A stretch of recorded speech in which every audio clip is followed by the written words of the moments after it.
sahabat, saya pernah mengangkat topik integrasi nasional. Tetapi saat ini saya ingin sekali lagi mengangkat topik itu dalam satu konteks yang agak berbeda. Nah, saudara sekalian, kita semua tahu ya, sebagai suatu bangsa besar yang sangat kompleks, sangat beragam, mungkin yang paling beragam di dunia, kita tuh sangat mendambakan suatu integrasi nasional. Tapi integrasi yang seperti apa? Nah, secara sosiologis kita bisa membedakan integrasi itu menjadi satu yang disebut integrasi koersif. Artinya integrasi yang berdasarkan atau mengandalkan kekuatan untuk memaksa supaya bagian-bagiannya dari masyarakat Indonesia itu bisa terintegrasi. Biasanya mengandalkan kekuatan militer. Nah, saya kira kita merasa tidak cukup kalau kita hanya mengintegrasikan masyarakat Indonesia dengan kekuatan koersif seperti itu. Ada integrasi yang lain, yaitu integrasi normatif. Nah, ini ikatannya adalah lebih mengandalkan kepada kesepakatan nilai-nilai. Ya. Jadi kita berusaha bagaimana mensosialisasikan nilai-nilai kebangsaan sehingga kita terikat oleh suatu kesepakatan nilai. Ada lagi satu integrasi yang disebut integrasi fungsional. Itu artinya apa? Artinya kita ini membuat semua daerah yang ada di Indonesia ini bisa mengembangkan potensinya masing-masing semaksimal mungkin supaya bisa berfungsi menjadi suatu bagian yang penting bagi keseluruhan Indonesia Raya ini. Nah, saudara sekalian, tentu kita tidak hanya akan mengambil salah satu dari itu. Kombinasi yang tepat dan proporsional dari ketiganya sangat diperlukan, baik koersif, normatif, maupun fungsional. Nah, saudara sekalian, untuk mencapai itu tidak gampang. Oleh karena itu diperlukan suatu sumbangan yang nyata oleh siapa saja anak negeri ini ya, untuk bisa mencapai cita-cita itu. Nah, oleh karena itu saudara sekalian, saya akhir-akhir ini tertarik kepada suatu kejadian lah gitu ya, yaitu yang dialami oleh Pusat Pastoral Samadhi ya, yaitu suatu lembaga di bawah Keuskupan Agung Jakarta yang saya juga pernah angkat salah satu dari kegiatannya pada masa COVID ini. Sekarang lembaga ini mendapat suatu tugas dari Pemda Papua ya, untuk mendidik anak-anak Papua yang terpilih ya, untuk berlatih atau belajar bahasa Inggris dan bahasa Jepang, karena mereka akan dipersiapkan untuk bisa bekerja di Jepang. Nah, ini kalau sudah mengenai masalah Papua kan, kita tertarik ini karena kita sering masih mendengar ada berbagai masalah di sana, tapi sebetulnya masyarakat Papua sendiri itu juga sedang terus mempersiapkan diri bagaimana menjadi bagian dari Indonesia ini yang juga tangguh.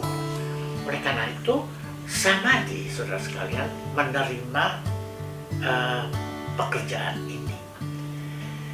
Dan yang istimewa, lembaga samadhi ini berusaha untuk melampaui tugas-tugas yang hanya sekedar mengajarkan bahasa kepada anak-anak itu, tetapi lebih jauh lagi menanamkan suatu nilai-nilai keindonesiaan, kesetaraan antara suku-suku bangsa di Indonesia dan sebagainya yang nanti akan bisa kita ikuti.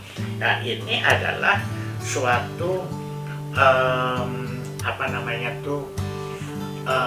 pekerjaan yang menurut saya melampaui tugas yang diemban tadi, yaitu mengajar bahasa, menjadi sesuatu yang menjangkau lebih luas, yaitu mendidik bangsa kita, bagian dari bangsa kita ini untuk bisa menjadi warga negara yang lebih berintegritas, patriotis. Nah, mari kita lihat videonya, saudara sekalian, seperti apa program ini. Silakan menyaksikan. Para sahabat, sekarang saya sedang bersama dengan Romo Justinus Ardianto, Direktur dari Pusat Pastoral Samadhi. Nah, saya ingin menanyakan beberapa pertanyaan, Romo. Wah, pasti susah-susah nih ditanya oleh Profesor. Sehubungan dengan kelihatannya ini ada tugas ya untuk samadhi, yaitu mendidik anak-anak Papua yang akan diteruskan mendapatkan pekerjaan di Jepang. Nah, baik, ini hal yang sangat menarik, jadi saya akan menanyakan pada Romo. Pertama, mengapa Romo tugas ini jatuhnya ke samadhi? Ya. Dan mungkin karena samadhi pernah punya pengalaman sebelumnya. Silakan. Ya. Kisahnya panjang, itu sejak sebelum COVID merajalela yang tahap kedua kemarin itu, Pak. Oh, sebelum. Jadi sebenarnya sudah ada rasan-rasan atau sounding-sounding dari panitia mempertanyakan kepada kami apakah Wisma Samadhi Pusat Pastoral ini boleh menjadi tempat kursus bahasa anak-anak Papua. Panitia itu kalau di Jakarta itu namanya Jakarta International College. Itu ya kenalan kami juga, umat Katolik yang aktif juga ya. Ternyata dia punya hubungan dekat dengan Pemprov Papua. Pemprov Papua. Nah, jadi ini proyek pemerintah ya? Jadi Pemprov Papua itu punya inisiatif yang sangat luar biasa dan baik untuk meningkatkan kualitas anak-anak Papua. Jadi mereka men-screening secara luar biasa ya. Yang di-screening itu bukan cuma intelektualitas, tapi juga karakter, wawancara, kayak orang mau ngelamar kerja gitu ya. Terus juga tes kesehatan, tes IQ, semuanya dilakukan tes itu. Nah, lalu ketika ditanya ke saya apakah samadhi itu bisa menjadi tempat seperti itu, saya bilang ya memang selama ini kosong karena ada COVID, lalu samadhi ini kosong. Bisa saja saya bilang begitu. Saya masih asal ngomong aja sebetulnya, karena saya juga nggak yakin apakah itu bisa terwujud, karena kan situasinya masih agak-agak nggak menentu tuh. Bener kan kena COVID tak menentu bulan Juni, Juli, Agustus. Samadhi penuh oleh pasien COVID waktu itu tutup total, tapi karena pasien COVID penuh di sini. Ternyata sana jadi Papua serius memproses sampai panitia di sini panik, Romo, gimana pasien COVID sampai bulan apa? Lalu hanya Tuhan Allah yang tahu pasien COVID sampai kapan kan. September mau masuk Romo, kita September ya berdoalah supaya Agustus kita sudah mereda COVID. Berkat Tuhan ya, bener loh, 29 Agustus samadhi sembuh semua. Dan Jakarta juga menurun COVID-nya itu menurun secara merata, sehingga lebih tenang kan kita sekarang. Itu puji seperti Tuhan. betul-betul mendukung ya. Sepertinya memang alam ini nih memang mendukung niat suci untuk mendidik anak-anak Papua itu tinggal di Samadhi gitu. Nah, mereka itu sebetulnya dari kalau SDM-nya ya, kualitas mereka dan mungkin dari keluarga yang kayak apa di sana? Saya tuh kan suka, ya ini kadang-kala kita don't judge a book by its cover kan ya. Kadang-kala kan kita punya persepsi sendiri tentang wah anak Papua dan sebagainya. Sempat ada polisi datang ke sini juga, dia pernah tugas di Papua kan. Dia mendukung nih, kita akan jagain Romo. Pokoknya anak-anak Papua yang sekolah ini Polsek Durensawit dan Polres Jakarta Timur akan ikut serta menjaga. Tapi dia cerita, Romo, hati-hati loh, nanti anak-anaknya masih suka tidurnya di pohon. Masa seperti itu, saya bilang gitu ya. Ternyata yang datang ke sini ya Pak, ajaib sekali. Ini anak-anak tuh memang udah terseleksi dengan baik. Mannernya, kalau kita bicara apa ya, tata krama ya, bagus sekali loh.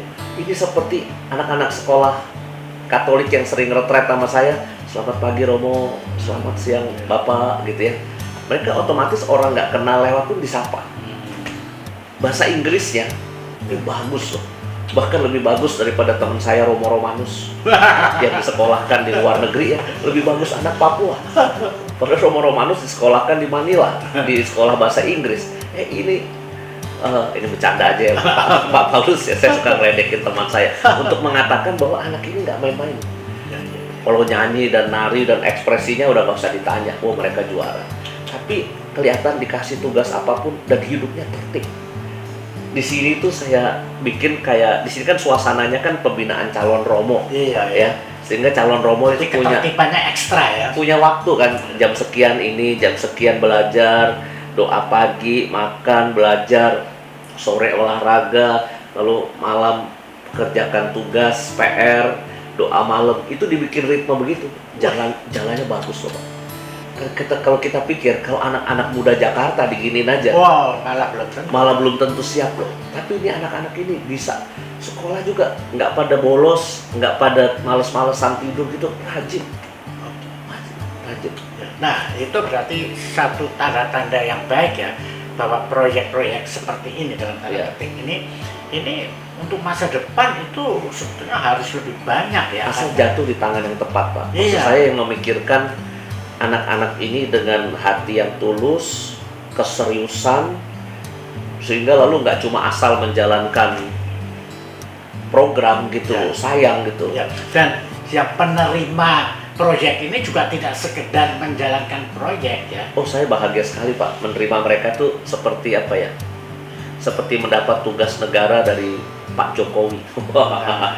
Di saat Pak Jokowi sedang keliling membangun infrastruktur, mengembangkan masyarakat Papua, ya saya cuma ambil yang kecil-kecil aja lah, kursus bahasa anak-anak di sini. Bagi saya itu, saya ikut ambil bagian situ.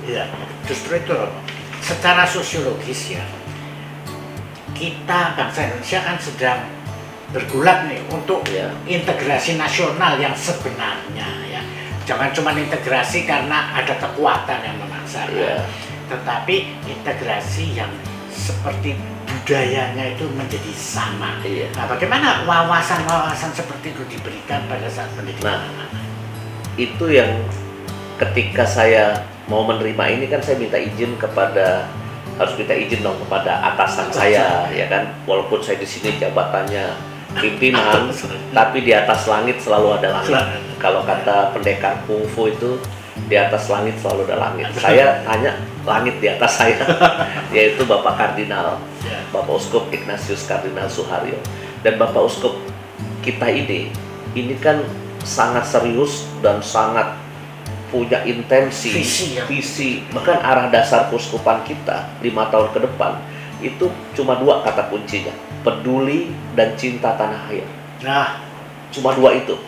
Maka lalu ketika saya minta izin, beliau bertanya dulu, ini siapa yang mengadakan, kerjasama dengan siapa, perizinan dengan sekitar bagaimana. Beliau tanyakan, terus saya bilang, kepolisian sudah mendapat izin, RT dan RW juga sudah saya tembusi surat dan mereka juga oke gitu ya sebagai tempat pembinaan. Lalu Bapak Uskup cuma pesan satu hal, tolong selipkan di samping mereka kursus belajar bahasa, tolong selipkan kecintaan pada Indonesia dan kecintaan pada Papua. Jadi Bapak Uskup menekankan dua-duanya. Jangan cuma kita tidak melupakan Papuanya juga. Iya, jangan sampai melupakan cinta. Jangan, takutnya disekolahkan ke luar negeri, pinter, nggak balik ke Papua. Lupa kulitnya. Lupa kulit. Jadi Bapak Uskup memang mengedepankan itu, cinta Indonesia, nasionalismenya dibangun, tapi juga semangat untuk membangun Papua. Kalau sudah pada pinter, sudah pada sukses, itu harus ditekankan. Sehingga di sini kan jadwalnya Sabtu dan Minggu Pak, weekend. Kalau Senin sampai Jumat mereka kursus bahasa secara profesional, ada dosen-dosen datang, mereka udah pada pinter loh, 1 bulan aja udah cus itu udah pada pintar ya. Bahasa apa aja? 1 atau 2 bahasa? Inggris dan Jepang. Oh, 2 ya. Ya. Tapi itu pesan Bapak Uskup yaitu cinta Indonesia dan cinta Papua. Nah, itu dengan acara-acara aktivitas kayak apa yang akan dilakukan atau sudah? Sekarang ini kan gini, anak-anak ini kan datang bertahap. Datang bertahap.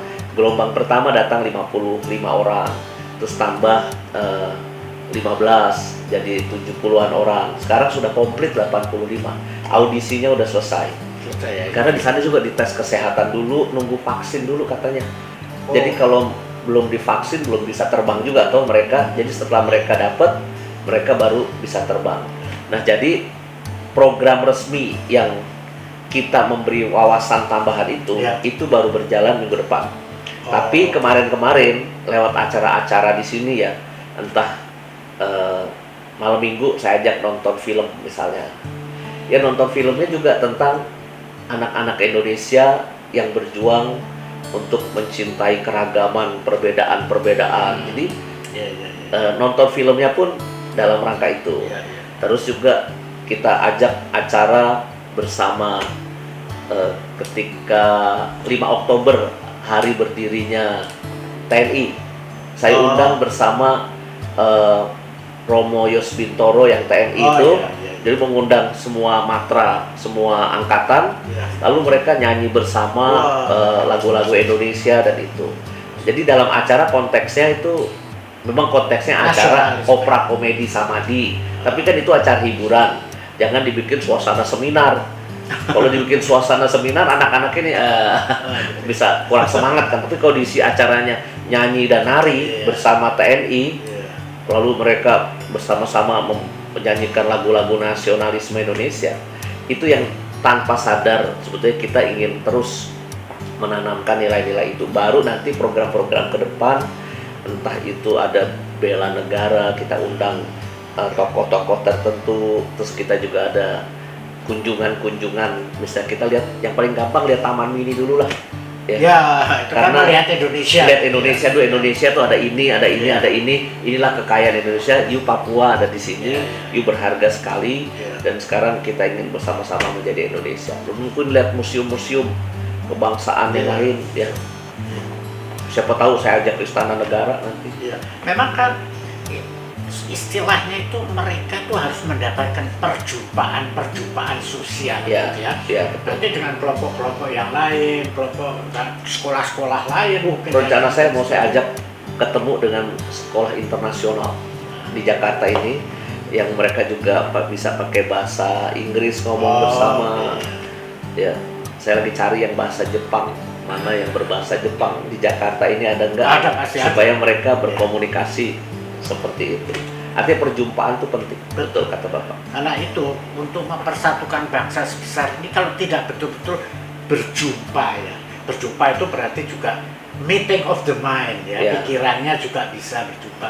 Itu penting. Kalau nggak biasa ketemu dengan yang berbeda, pikiran kita jadi sempit.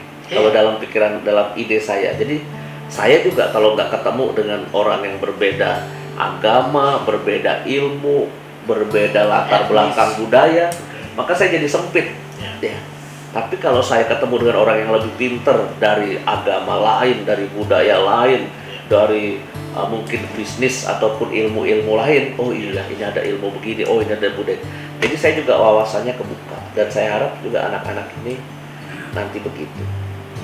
Nah, oke, Romo. Jadi setelah mendapatkan tugas seperti ini dan kelihatannya, saya kalau melihat Romo kelihatannya happy dan antusias sekali menerima tugas ini ya.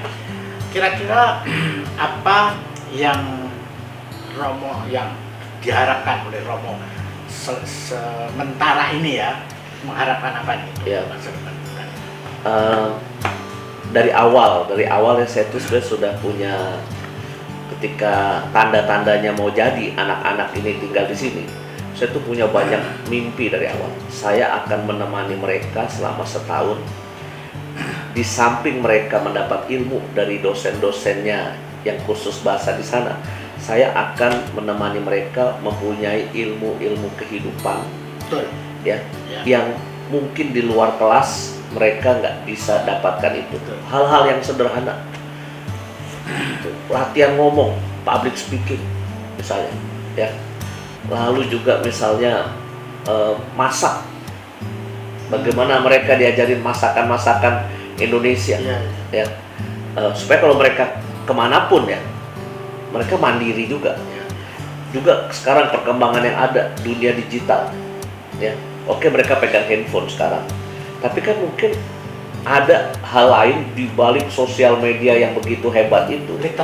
Literasinya itu, pendidikan digital itu yang mereka harus dapat, sampai mereka bukan cuma menguasai konsep, tapi juga jangan-jangan habis ini mereka akan punya YouTube channel di atas sama saya.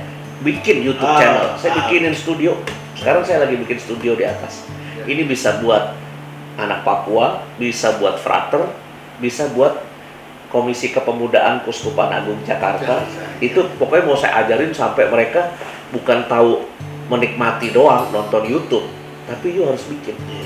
Gitu. Di segala aspek Jadi ilmunya itu lewat mereka tampil bikin sendiri di sini tuh, menurut saya semua ilmu itu akan mereka isi di dalam acara itu. Mereka menambah wawasannya. Jadi saya tuh ingin mempersiapkan mereka bukan cuma pintar bahasa ya. Hidup itu kan nggak cukup pintar bahasa. Hidup itu kan butuh kecerdasan lain yang praktis. Ya. Orang bisa nilainya A di bangku kuliah, tapi dia kalau nggak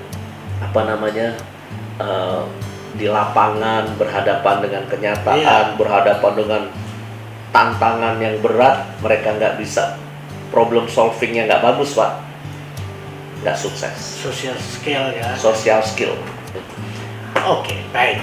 Nah, jadi saya kira kalau seperti itu memang saya pikir mungkin malah tugas-tugas semacam ini di masa depan itu tetap Samadi bisa mendapatkan tugas-tugas lagi seperti ini, supaya bisa meningkatkan lagi mungkin kompetensinya menangani persoalan ini. Karena masalah integrasi nasional kita itu kan jangan artifisial ya, tapi betul-betul melalui pendidikan seperti ini. Pertama kan memang aslinya tempat Samadi ini kan memang tempat pembinaan, di mana orang diajak terlibat dalam kehidupan berbangsa dan bernegara. Dulu kan kalau Mas Paulus ikut zaman dulu kan, itu kan tempat ini kan memang orang dilatih untuk ikut serta membangun bangsa ini. Ya, entah di lini yang mana, di sektor yang mana. Nah, maka kalau hal seperti ini ditujukan dalam rangka kita memang untuk membuat anak-anak ini semakin sadar cinta Indonesia. Ini bagi saya ini bagian dari Samadi ikut sedikit ya, walaupun kecil ya, peran dalam gerakan integrasi nasional kita. Karena ya Indonesia ini hebat menurut saya. 17.000 pulau, suku, adat istiadat, budayanya itu begitu kaya. Tapi lihat sekarang ini, kita bisa seperti sekarang nih, bisa tetap merasa sebagai satu bangsa. Saya ke Ambon, saya ke Papua, tetap kita merasa satu bangsa, bukan kayak Bukan kayak di negara Orang asing. lain. Kalau di Eropa kan negaranya kecil-kecil, udah pindah negara. Saya jadi asing di tempat itu gitu kan. Walaupun kecil-kecil. Ya Singapura sih, mengelola Singapura kan cuma kecil Pak. Singapura sama Jakarta juga mirip-mirip kali kotanya ya. Iya. Tapi mengelola Indonesia nih, kalau bukan pemimpin yang jagoan, pemimpin yang hebat ya, ini nggak bisa mengelola Indonesia yang begitu luas dan punya bahasa sendiri-sendiri. Tapi puji Tuhan ada Sumpah Pemuda ya Pak ya, bertumpah darah yang Iya. satu, Nah itu harus di-maintain. berbangsa ya. yang Iya. satu, berbahasa yang satu. Coba kita nggak punya bahasa yang sama, Iya. kita nggak bisa ngomong sama anak Papua. Ya. Dan itu banyak dialami negara-negara lain. Iya. Nah, baik. Jadi saya kira sukses Romo atas assignment ini.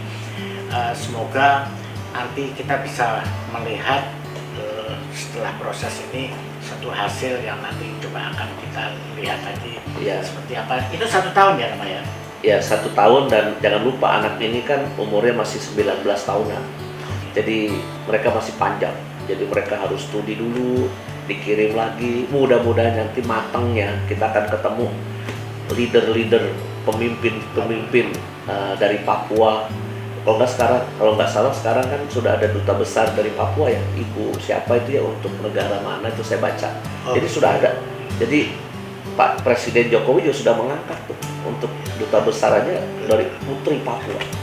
Gitu. Ya. Jadi ya kedepannya mudah-mudahan kita akan ketemu calon-calon pemimpin yang hebat juga dari Indonesia Timur. Ya. Yang punya nasionalisme dan tidak merupakan Papua sendiri. Betul. Baik, sukses Romo. Terima kasih Terima Mas kasih Paulus. atas Sehat terus. Ya. Baiklah para sahabat, itu gambaran apa yang sedang sekarang dilakukan oleh Pusat Pastoral Samadhi.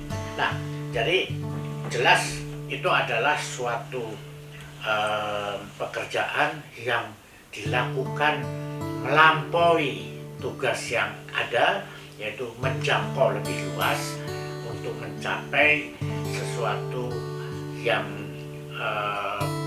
menggambarkan nanti keadaan di Indonesia di masa depan. Dan kita ingin mendidik anak-anak menjadi warga negara yang lebih patriotis, lebih berintegritas untuk mencapai Indonesia yang tangguh di masa depan, Indonesia yang satu berdasarkan Bhinneka Tunggal Ika.